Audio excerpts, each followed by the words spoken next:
Yun. Lumusot. Isa pa. Palusutan ko pa ulit ng isa. Itong McDonald. What? Medyo kinakabahan pa ako eh. Yeah. Yun, good morning mga boss. Happy New Year sa inyong lahat. Ngayong araw pala ay January 9, alas 10 ng umaga. Pupuntahan ko nga pala yung McDonald ni Alden. Kilala naman siguro si Alden, yung kamukha ko. Okay. Ayan o. Kamukha ko yan eh, si Alden. Ito yung picture ko, ayan. Oh, ito yung picture niya. Oh, ayan. Kamukha ko, di ba? Pupuntahan ko nga pala yung kanyang McDonald dito sa Santa Rosa Bayan. Titignan ko kung anong status na. Alam ko kasi malapit na siyang i-open. Kaya titignan ko lang.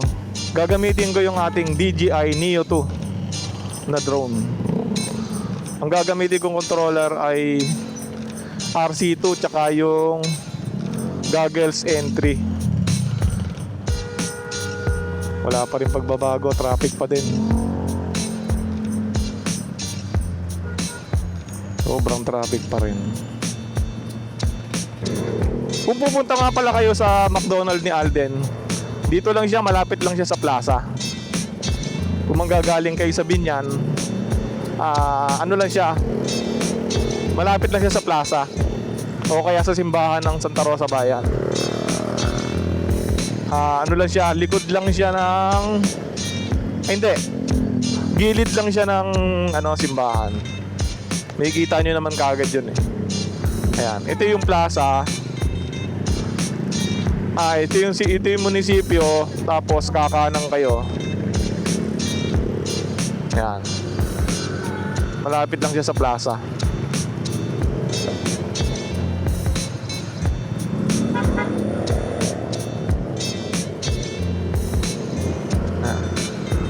Ito yung plaza. Tapos kanan ka dyan. Controversial kasi itong McDonald niya, Alden eh. Isa to sa mga lumang bahay, tapos giniba, tapos ginawang McDonald. Ayan o. Ito yung opisina ng enforcer.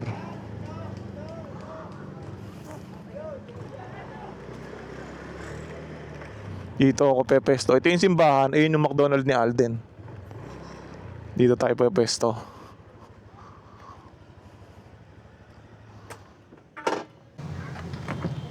Ito nga pala yung gagamitin nating controller. Ito yung DJI RC2.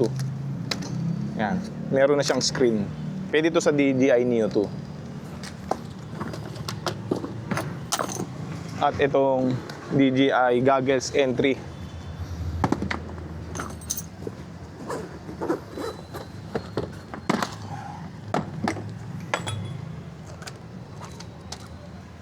Ito, kung mapapansin nyo, naka-setup na siya. May battery. So, ito yung unit, lagayan. Ito yung goggles entry. Ito yung motion controller. Maganda dito sa case pati na to, hindi siya masisira, magagasgasan. Kumbaga, siya, storage talaga. Magandang storage sa mga, drone. Lalagay ko yung link niyan sa comment section.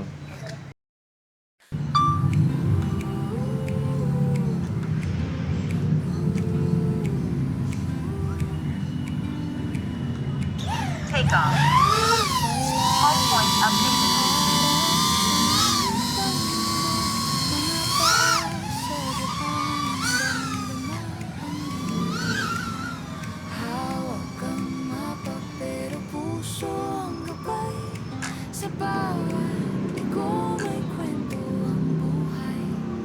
Ito yung McDonald ni Alden.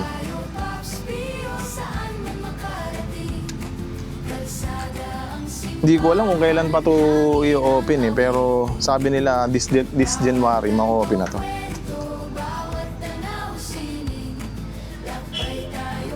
Yan, under construction pa siya.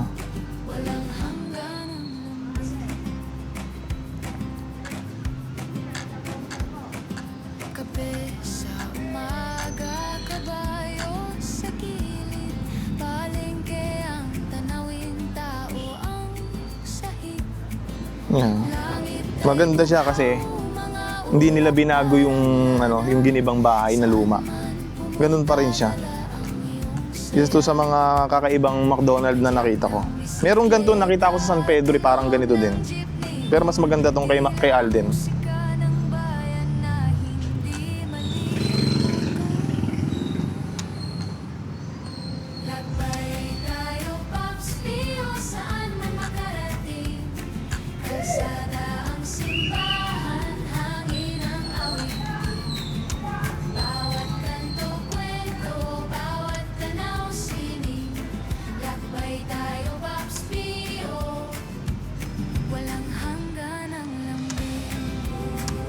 Ito yung simbahan.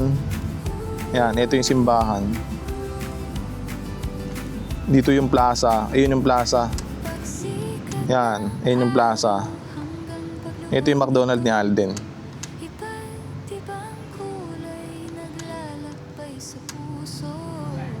Tignan natin siya dito sa...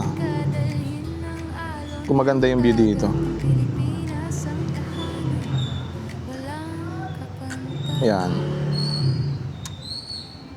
Ayan ang McDonald ni Alden.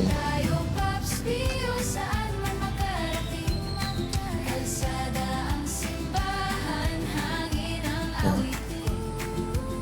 Malapit-lapit na siyang i-open eh.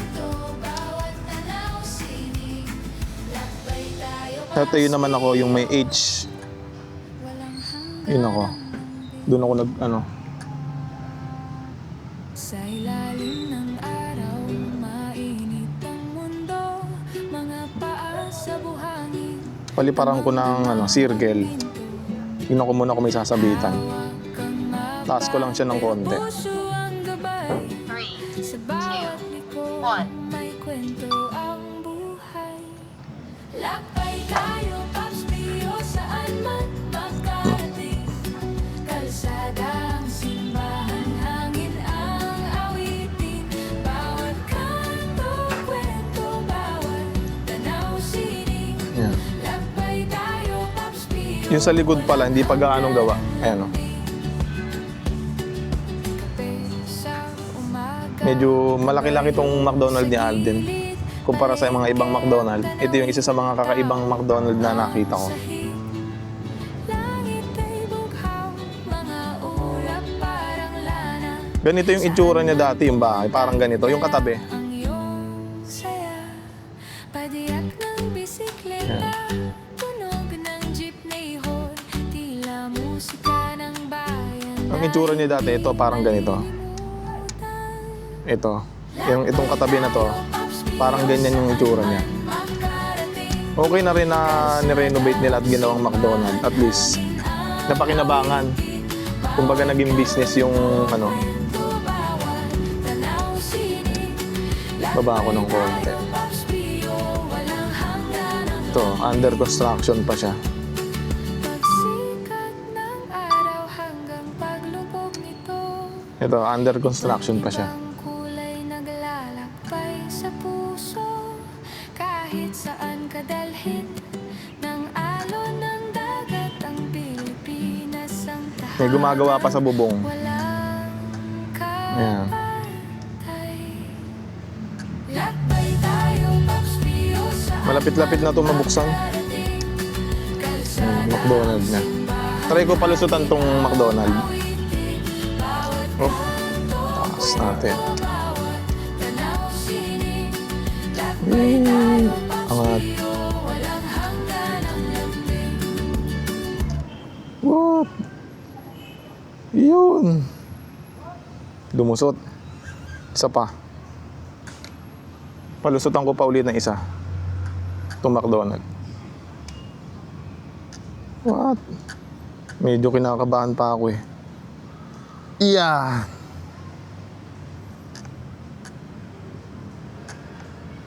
Okay na. Balik na tayo sa ating home base. Try ko naman to gamitin tong FPV mode. Yung goggles entry.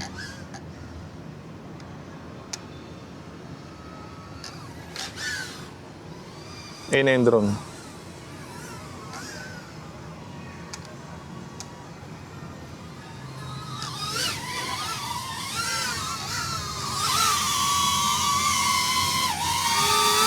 try naman natin tong ano, palitan natin ng battery.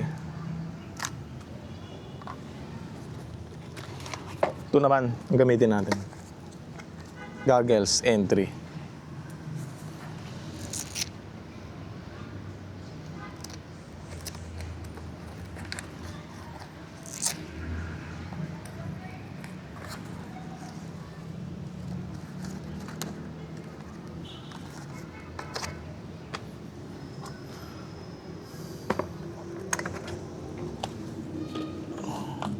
Same procedure lang naman din, kagaya sa ibang controller.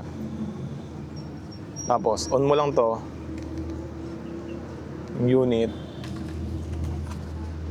On mo lang din to. Press and hold. Pare-pares naman press and hold.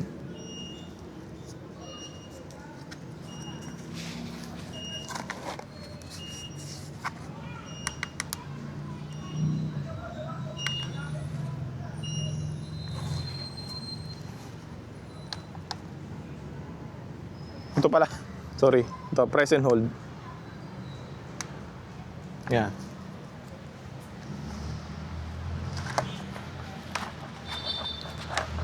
Mo lang yung lens.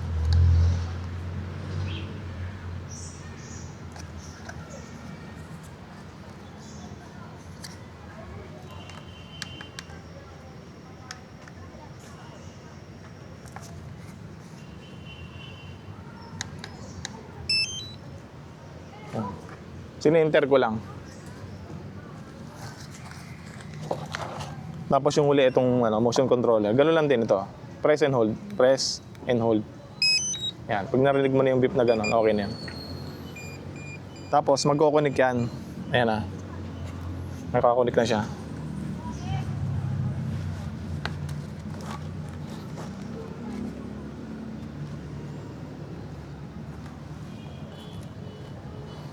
Yan.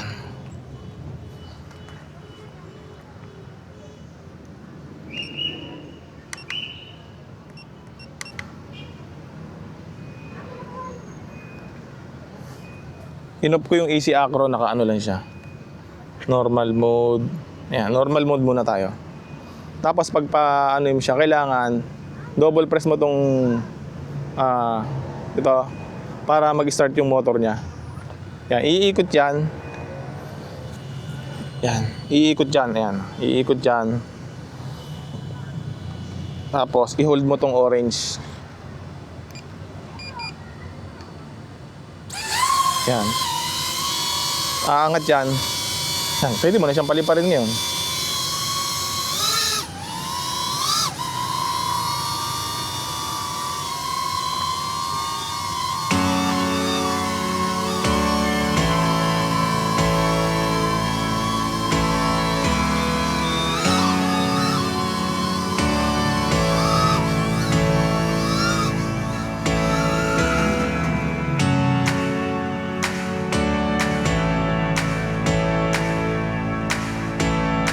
Na.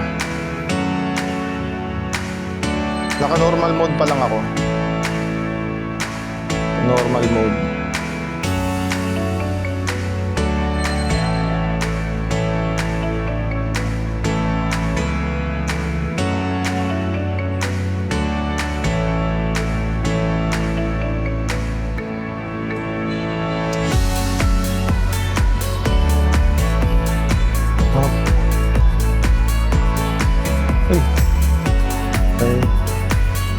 Yun.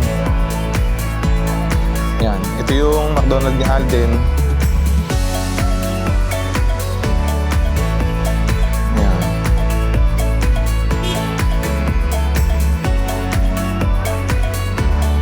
Naka-ano kasi ito eh. Tawag dito. Naka-FBB mode ako. Kaya hindi siya gaano. Hindi kasi ako sanay pa gumamit ng FBB mode. Try natin sports mode. Ang problema lang sa sports mode, ang bilis malobat ng battery.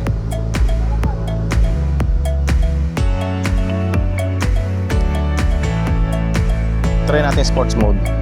Ito, pipindutin mo lang to. Yan, sports mode na.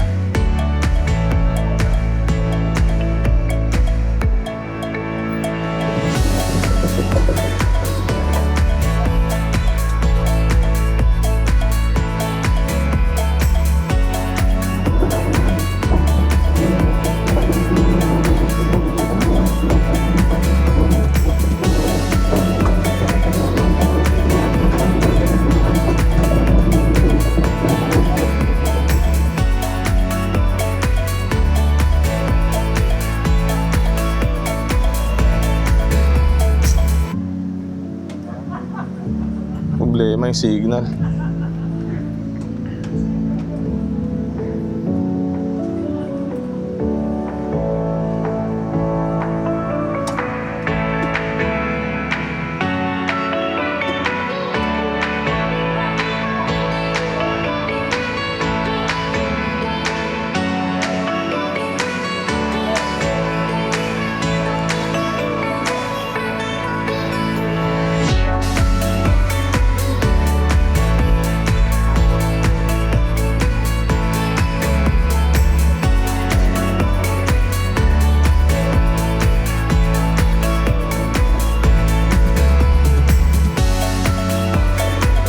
Na lang kaagad yung battery niya.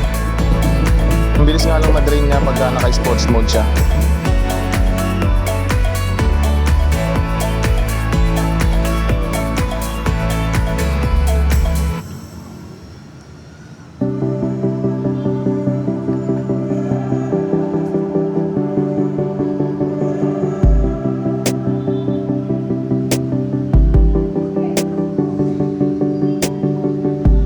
Normal mode ko na ulit.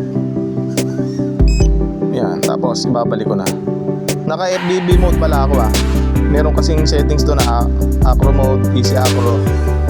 Yan. Tapos ito, i-on ko na.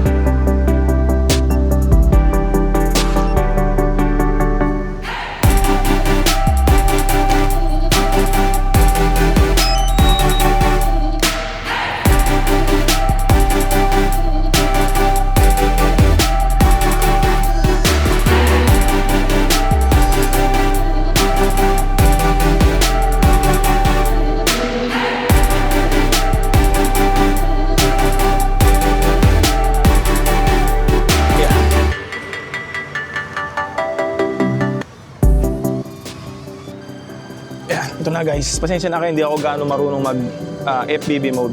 Nagpa-practice pa lang. Siguro pangalawang beses ko palang mag-flight ng FPV mode. Ito guys, papakita ko sa inyo. Pagka nga pala naka-ano kayo, motion fly more combo kayo, mas maganda to na mayroon kayong ganito. Ito, ayan. At least naka-ano siya. Naka-separate talaga yung mga ano niya, tapos hindi magagasgasan. Kasi nga ito, ano to foam. Ayan, may lagay siya ng motion controller, ito goggles, tapos battery. Pwede doon ng battery. Ito, lagayin to ng ano talaga, ng entry ng controller, RC entry. Ito. Yan, nilagay ko lang to. Doon yan Ito, bali dito yan.